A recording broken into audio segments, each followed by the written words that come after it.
जय जयेंद्र। मैं नीलेश सुराना। कुछ दिन हुए मैं ब्लॉग नहीं डाल पाया। आप पर आज जो मैं ब्लॉग डालने वाला हूँ एसेट एंड लायबिलिटी, इसके ऊपर कुछ चीज़ें बताना चाह रहा हूँ मेरे दोस्तों को। नया साल आ रहा है, नया एक पर्व आ रहा है।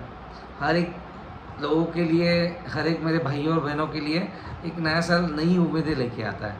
वही चीज़ें हैं एसेट और लायबिलिटी।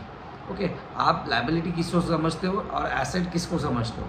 ओके, आज वही है लायबिलिटी, मतलब वही चीज़ आप जो न्यू परचेस करते हो। न्यू परचेस में वही आया, सेल फोन हो, आपका लैपटॉप हो, ये चीज़ें आपकी लायबिलिटी है। और एसेट वो है, वो दिन ब दिन ग्रो करता जाए। जो पैसा खींचे, जो पैसे को खींचता है उसको लायबिलिटी बोल सकते हो आप। वही तो चीज़ है। आज ये ज़माने में लायबिलिटी और एसेट जानना बहुत ज़रूरी है, बहुत ज़रूरी है। कुछ लोग बोलते हैं नीलेश भाई आप कैसे बोलते हो, फ़ोन लायबिलिटी है, एसेट क्यों नहीं? एसेट कब बनेगा? फ़ोन आपका एक आईफोन है, समझो आपने 1 लाख रुपीज़ इन्वेस्टमेंट करके लिया है, उससे आप सोशल मीडिया पे वीडियोस डालते हो, उससे कोई मार्केटिंग करते हो और उससे कोई अर्निंग होता है आपका। ओके, अर्निंग होता है तो आप उसको एसेट समझ सकते हो। ओके, नहीं तो आपने लिया है बस, उसका कोई यूज़ नहीं है, फ़ोन अटेंड करना, रखना, मैसेज करना, ये लायबिलिटी ही कहलाएगा। आपने कार लिया है, कार की ज़रूरत नहीं पर कार लिया है, घर में खड़ा है वो कार। ओके, उसको भी लायबिलिटी कहा जाएगा, पर वो कार अर्निंग करती है, 2 पैसे आपको ला के दे रही है। ओके, उसको आप बोल सकते हो एसेट, पर उसके पीछे भी वही है। कार लेने के बाद फ्यूल आया, आपका मेंटेनेंस आया, आपका वही कॉस्ट डेड होता जाएगा। ओके, पर एक प्रॉपर्टी एंड गोल्ड, ये ऐसा एसेट है, वो आपका पैसा ग्रो होता जाएगा।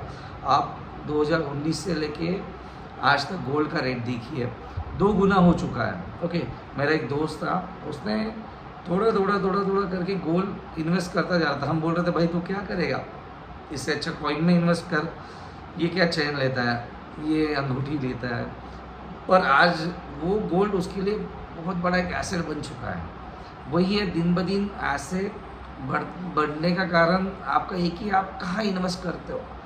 आज फ़ोन और बाकी चीज़ें बहुत हो गई, पर ये जो चीज़ें हैं, आपका प्रॉपर्टी हो, गोल्ड हो, ये बहुत मैटर करती है लाइफ में, क्योंकि ये दिन ब दिन बढ़ता जाएगा। तो वही है, आप गोल्ड कैसे इन्वेस्ट करते हो उसके ऊपर नहीं है, कॉइन लेते हो या चेन लेते हो उसके ऊपर नहीं है।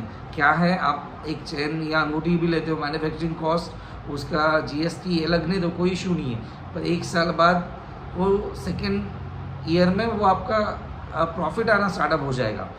प्रॉपर्टी का यही है, प्रॉपर्टी ले लो आप, आपके पास एक प्रॉपर्टी है, सेकेंड प्रॉपर्टी ले लो, उससे रेंट जनरेट करिए, कुछ साल बाद वही है आपका एसेट दिन ब दिन बढ़ता जाएगा। समझो आपकी अभी 25,000 की EMI आ रही है और वहाँ रेंट आ रहा है आपको 50,000, 5 साल बाद वही रेंट आना चालू होगा 22 से 23 हज़ार रुपये आपका।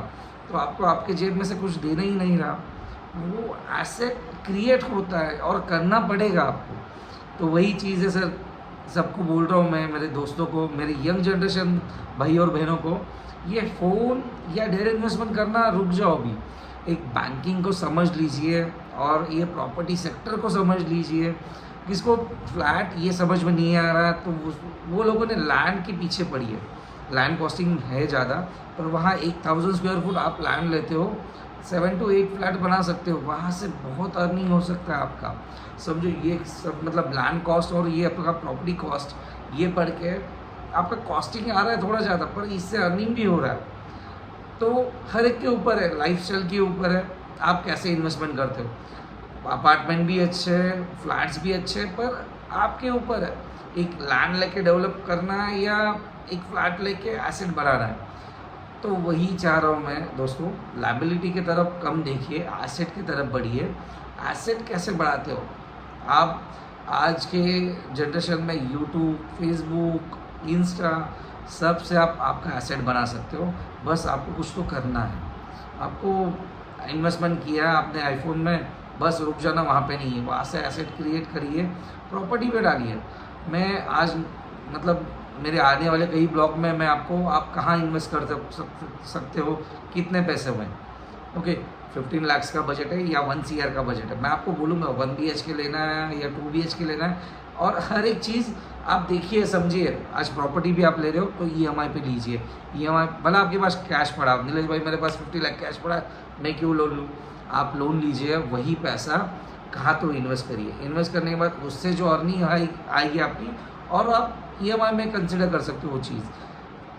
वही है बैंकिंग, समझिए फिर आगे बढ़िए, और ये चीज़ होगी 100% सक्सेस होगी। तो चलिए अपन नेक्स्ट वीडियो में मिलते हैं। नेक्स्ट वीडियो में और कुछ इंटरेस्टिंग चीज़ें लेके आऊँगा, और फिर अपन इस तरह से यही तरीके से बात कर पाएंगे अपन। चलो नमस्ते।